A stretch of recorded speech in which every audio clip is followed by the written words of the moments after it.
नमस्कार, मैं श्यामगिरी। आप देख रहे हैं टीवी टीएफडी इंडिया। टीवी टीएफडी इंडिया में आप सभी दर्शकों का स्वागत है। मोदी सरकार गिराने का ऐलान हो गया। राहुल गांधी ने एक बड़ी बैठक की और बैठक से निकलने के बाद सरकार, मोदी सरकार जल्द से जल्द गिराने की ऐलान हुआ कि मोदी सरकार जल्द गिर जाएगी। यह राहुल गांधी ने बयान दिया।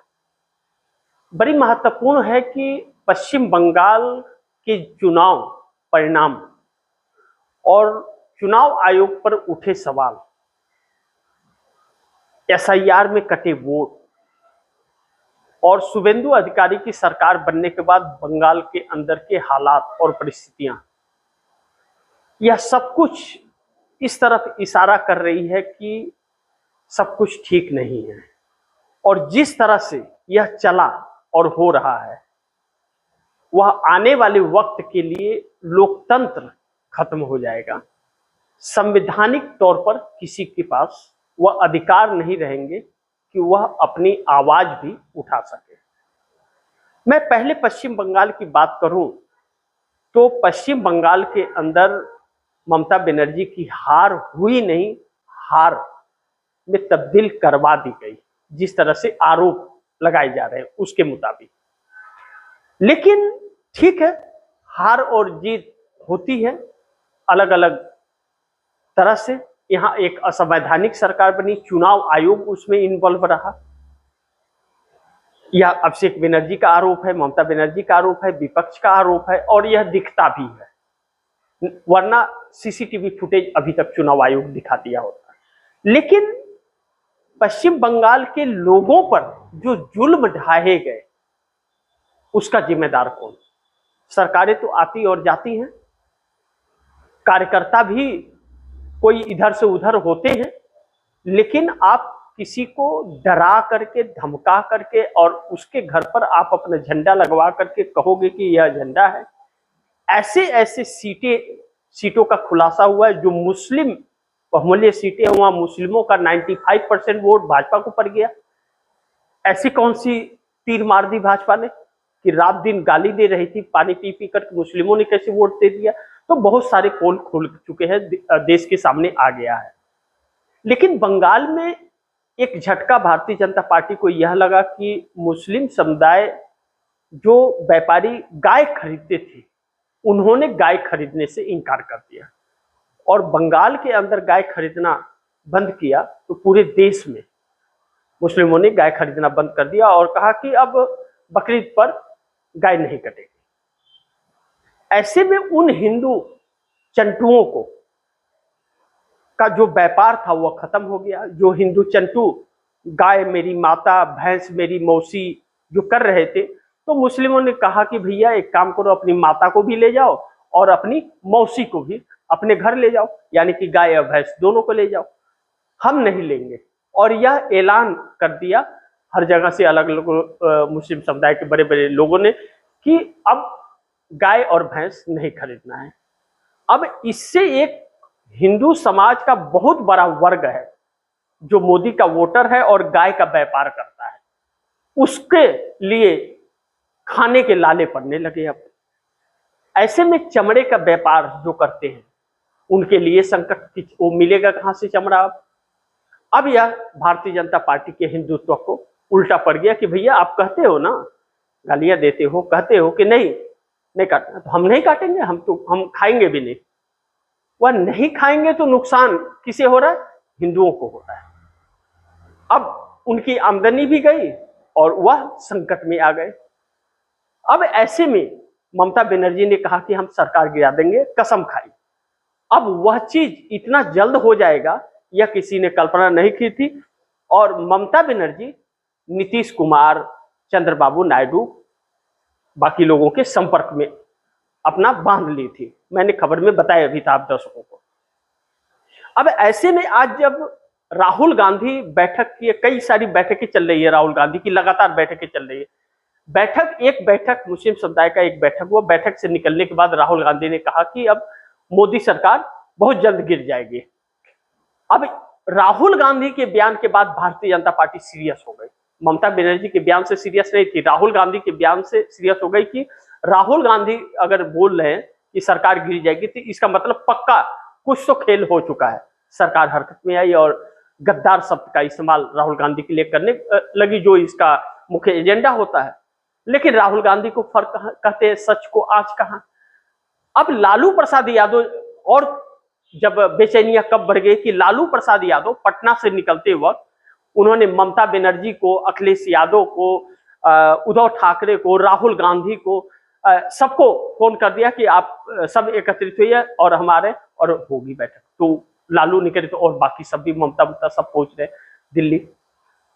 अब ममता ने कहा ही था और इंडिया गठबंधन के सांसदों के साथ ममता बनर्जी बैठक करने ही वाली थी। 99 सांसद कांग्रेस के, 29 टीएमसी के और 22 स्टालिन के, 37 अखिलेश यादव के, 9 उद्धव ठाकरे के, 8 शरद पवार के, यह सब बैठक होनी ही थी। तब तक लालू प्रसाद यादव ने बुला लिया। जैसे ही राहुल गांधी का हुआ, पूरा इंडिया गठबंधन जो बिखरा हुआ था वह इंडिया गठबंधन अचानक एक हो गया। और जब एक हो गया तो मोदी सरकार की नींव हिलने लगी। अब इंडिया गठबंधन अगर सरकार बना रहा है तो इंडिया गठबंधन के पास डिलिमिटेशन बिल जब संसद में आया था, उस समय इंडिया गठबंधन के पक्ष में 234 सांसदों ने वोट डाला था। अब 234 अगर सांसद इंडिया गठबंधन के साथ है तो इंडिया गठबंधन को कम से कम 40 सांसदों की जरूरत है, तब 274 होगा बहुमत का आंकड़ा। बहुमत का जादुई आंकड़ा 272 का है और 40 जुड़ जाएंगे तो 274 हो जाएगा, यानी कि बहुमत से 2 सांसद ज्यादा। उसके बाद जो आएगा, लेकिन सरकार बन जाएगी और मोदी सरकार गिर जाएगी। ऐसे में ममता भी, राहुल गांधी भी और लगातार लालू प्रसाद यादव, अखिलेश यादव नीतीश कुमार से मिल रहे हैं, चंद्रबाबू नायडू से मिल रहे हैं, सबसे बात कर रहे हैं। तो और ममता बात कर रही है और राहुल ऐलान कर रहे हैं। इसका मतलब राहुल गांधी के संपर्क में नीतीश भी आ चुके हैं, नायडू भी आ चुके हैं और जयंत चौधरी जैसे लोग भी इसका मतलब आ चुके हैं, यानी कि इंडिया गठबंधन के संपर्क में सब आ चुके हैं। यही तब लेकिन सवाल यह उठता है कि अभी कुछ ही दिन पहले चंद्रबाबू नायडू को लेकर के मैंने खबर बनाई थी और मैंने बताया था कि चंद्रबाबू नायडू 7-8 महीने से नाराज चल रहे हैं। तो चंद्रबाबू नायडू को खुश करने के लिए डिफेंस का एक प्रोजेक्ट था जो तमिलनाडु में होना था और तमिलनाडु सरकार ने केंद्र सरकार को 100 एकड़ की जमीन भी दे दी थी। उस डिफेंस के प्रोजेक्ट के लिए तमिलनाडु की जमीनें बहुत अच्छी थी। ऐसे में अचानक रक्षा मंत्री राजनाथ सिंह उस प्रोजेक्ट को उठा करके चंद्रबाबू नायडू को दे देते हैं, आंध्र प्रदेश जाकर के उसका उद्घाटन भी कर देते हैं। यानी कि बजट भी वहां पहुंच गया, बजट भी चला गया, उद्घाटन भी हो गया। उद्घाटन तब होगा जब बजट मिल जाएगा, तभी उद्घाटन होता है। तो बजट मिल गया, उद्घाटन होने का मतलब है कि बजट मिल गया।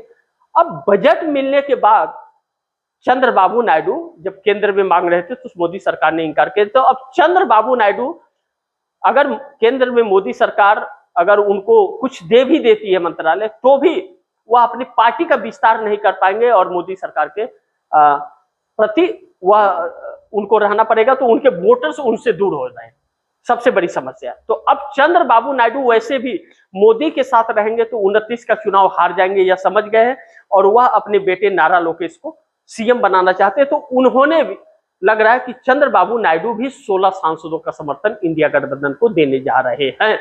इस बात की खबर निकलती है तो मोदी सरकार संकट में आ जा रही है। अब ऐसे में पवन कल्याण, उनके लोग तो मोदी का साथ और चंद्रबाबू नायडू दोनों का साथ छोड़ने को कह रहे थे, आप छोड़ दीजिए नहीं तो 29 में हार जाएंगे। लेकिन चंद्रबाबू नायडू मोदी का अगर साथ छोड़ते हैं तो पवन कल्याण को कोई दिक्कत नहीं है, तब तो चंद्रबाबू नायडू के साथ वह रह सकते हैं।